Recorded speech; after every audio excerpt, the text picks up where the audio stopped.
আমরা প্রত্যেকেই জানি যে পিসিওএস এর ক্ষেত্রে সবার একটা চিন্তা থাকে যে ফার্টিলিটির দিকটা হ্যাম্পার হবে না তো, বা আমি কনসিভ করতে পারবো তো।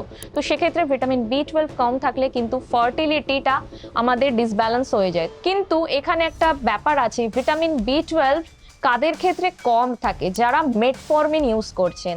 নেক্সট হচ্ছে যারা ভেগান থাকেন, অর্থাৎ যারা টোটালি ভেজিটেরিয়ান রয়েছেন, তাদের ক্ষেত্রেও কিন্তু ভিটামিন বি12 এর ডেফিসিয়েন্সি দেখা যায়, আর যেটা আলটিমেটলি আমাদের স্ট্রেস লেভেলকে বাড়িয়ে তোলে, আমাদের ফার্টিলিটিকে হ্যাম্পার করছে, আমাদের পিসিওএস এর সাইন অ্যান্ড সিমটমকে খারাপ করে দিচ্ছে।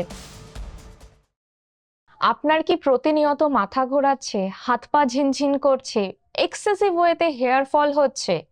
তাহলে এই সাইন অ্যান্ড সিমটমস গুলোকে কিন্তু একদমই ইগনোর করা চলবে না।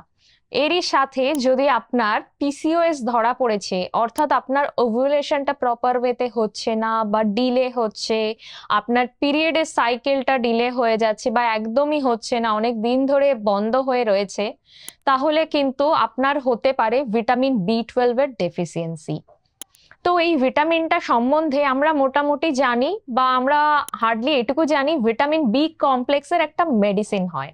বাট এই ভিটামিন বি12 আমাদের শরীরে মানে কি ধরনের এফেক্ট ফেলে, বা এর হেলথ বেনিফিটস কি আছে, বা কোন খাবারের মাধ্যমে আমরা ভিটামিন বি12 পাবো, আজকে সেটা নিয়েই আলোচনা করব। হ্যালো, আমি ডায়েটিশিয়ান অস্মিতা বিশ্বাস। চলুন জেনে নেওয়া যাক ভিটামিন বি12 কোন কোন ফুড সোর্সেস থেকে আমরা পেতে পারি। ফার্স্টেই বলি আমাদের সবার পরিচিত ডিম, ফুল ডিম, অর্থাৎ কুসুম শুদ্ধ ডিম। তারই সাথে আমাদের দুধ, ছানা, পনির, এইগুলো থেকে কিছু ভেজিটেবলস, অর্থাৎ গ্রিন লিফি ভেজিটেবলস বা ফ্যাটি ফিশ, এগুলো থেকে আমরা ভিটামিন বি12 পেতে পারি। এছাড়াও আজকাল বিভিন্ন ফর্টিফাইড ফুড বা ফর্টিফাইড মিল্ক বা কার্ড তৈরি করা হয়েছে, যেটাতে কিন্তু ভিটামিন বি12 আলাদা করে ইনক্লুড করা থাকে। তো সেটাও কিন্তু আমরা আমাদের ডায়েটে ইনক্লুড করতে পারি।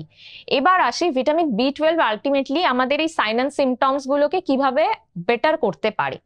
ভিটামিন বি12 এর যদি ঘাটতি থাকে, সেক্ষেত্রে কিন্তু আমাদের বডিতে কর্টিসল লেভেল বেড়ে যায় বা আমাদের ইনসুলিনের রেজিস্ট্যান্সটা আরো বেড়ে যায়। তো সেই জন্য চেষ্টা করতে হবে ডাইরেক্টলি বা ইনডাইরেক্টলি, যখন এই দুটো জিনিস কানেক্টেড বা এটা যখন পিসিওএস এর সাইন অ্যান্ড সিমটমস গুলোকে আরো ডিটোরিয়েট করছে, তো আমাদেরকে চেষ্টা করতে হবে ভিটামিন বি12 কে যাতে আমরা ইনক্লুড করতে পারি আমাদের ডায়েটের রেগুলার বেসিসে। নেক্সট আসি হচ্ছে ভিটামিন বি12 আমাদের কিন্তু অনেক সময় এই যে হাত পা ঝিনঝিন করছে বা প্রচন্ড আমাদের মাথা ব্যথা করছে বা মাথা ঘোরাচ্ছে, সেটাও কিন্তু ভিটামিন বি12 এর ডেফিসিয়েন্সির জন্য হতে থাকে।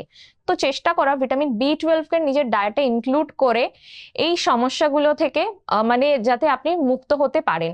কারণ ভিটামিন বি12 একটা ছোট ভিটামিন হলেও এটার কাজ কিন্তু অনেক বড়। এটা কিন্তু আমাদের নার্ভাস সিস্টেমকে বেটার করতে হেল্প করে বা সেটাকে কাম রাখতে বেটার মানে হেল্প করে। নেক্সট আসি হচ্ছে ভিটামিন বি12 আমাদের ওয়েট লসেও কিন্তু বাধা হতে পারে। তো চেষ্টা করুন ভিটামিন বি12 এর ঘাটতি যাতে বডিতে না হয়।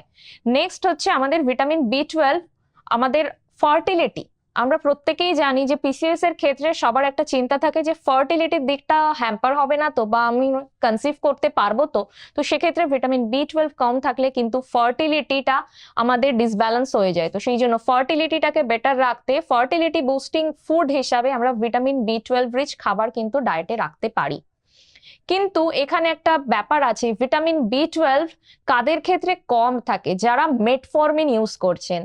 এই মেডিসিনটা কিন্তু অনেকেই ডায়াবেটিসের জন্য ইউজ করে থাকেন, কারোর পিসিওএস এর ক্ষেত্রেও অনেক সময় ডক্টররা প্রেসক্রাইব করে থাকেন। তো যাদের মেটফর্মিন মেডিসিন অনেক দিন ধরে চলছে, তাদের ক্ষেত্রে ভিটামিন বি12 কিন্তু কম থাকে। তো অবশ্যই তারা চেষ্টা করুন নিজের ডায়েটিশিয়ানের সাথে, ডক্টরের সাথে পরামর্শ করে ভিটামিন বি12 কে বেটার ওয়েতে নিজের ডায়েটে ইনক্লুড করার।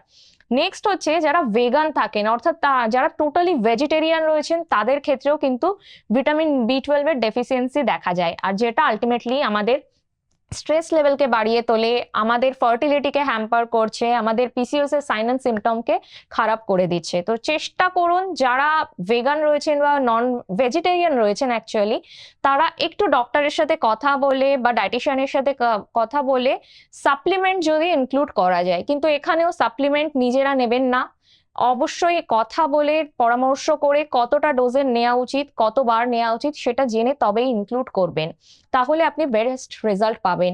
ভিটামিন বি 12 যদি বডিতে কম থাকে, সে কিন্তু বাকি ভিটামিন বা মিনারেলস গুলোকে কাজ করতে দেয় না, মাইক্রো নিউট্রিয়েন্টস গুলোকেও প্রপার ওয়েতে কাজ করতে দেয় না। আয়রন বডিতে ঠিকঠাক ভাবে কাজ করতে পারে না, ভিটামিন ডি কাজ করতে পারে না, ইনসুলিন প্রপারলি কাজ করতে পারছে না।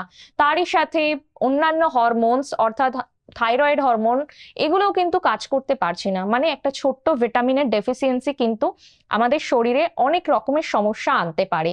তাই চেষ্টা করুন নিজের ডায়েটটাকে ভালো করে গুছিয়ে নেওয়ার, একটা ব্যালেন্স ডায়েট ফলো করার, যা যা ঘাটতি রয়েছে সেগুলোকে কম করে নেওয়ার, যাতে আপনি সুস্থভাবে থাকতে পারেন আর আপনার পিসিওএস বা আপনার ওয়েট লসের জার্নি আরো স্মুথ হয়। Thank you so much.